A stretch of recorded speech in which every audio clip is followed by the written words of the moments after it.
ఏడుకొండలవాడి స్వామి గుడిలో కనిపించి నాకు ఆ స్వామివారి అమ్మవారి దర్శనం కోసం 2 టైమ్స్ కనిపించడంతో సరే ఇప్పుడు నేను తిరుపతి వెళ్ళలేనేమో, కనీసం బంజారా హిల్స్లో ఉన్న ఏడుకొండలవాడి స్వామి నేను దర్శనం చేసుకుని వద్దామని చెప్పేసి బయలుదేరాను. ఇక్కడ వచ్చేసి తిరుమల తిరుపతి దేవస్థానం నుంచి అన్నీ వస్తాయి ఇక్కడికి.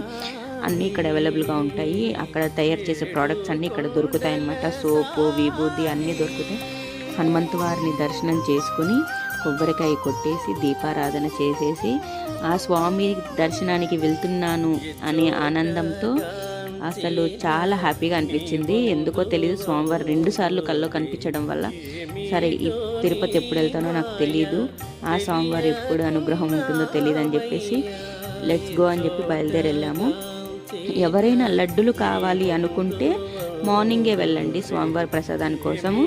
లేదు స్వామివారి దర్శనం అయితే చాలు అనుకుంటే ఈవినింగ్ వెళ్ళినా కూడా దర్శనం బాగా జరుగుతుంది. అర్చన సండే నుంచి ఫ్రైడే వరకు అర్చనలు చేస్తారు. స్పెషల్ డేస్లో అర్చనలు ఉండవు.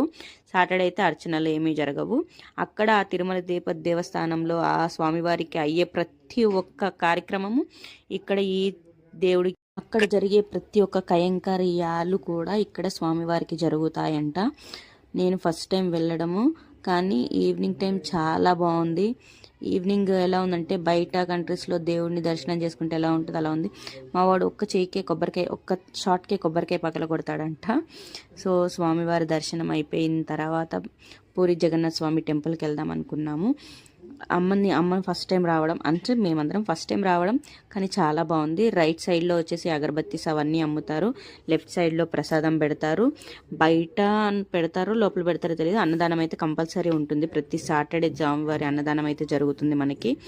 ఒకసారి నైట్ టైం చూడండి ఎంత బాగుందో. ఆ స్కై, ఆ వ్యూ చాలా బాగుంది. చాలా పీస్ఫుల్గా అనిపిస్తుంది. ఎవరికైనా మనసు బాగాలేనప్పుడు 100% టెంపుల్స్కి అయితే వెళ్ళి చూడండి, చాలా హ్యాపీగా అనిపిస్తుంది. ఓం నమో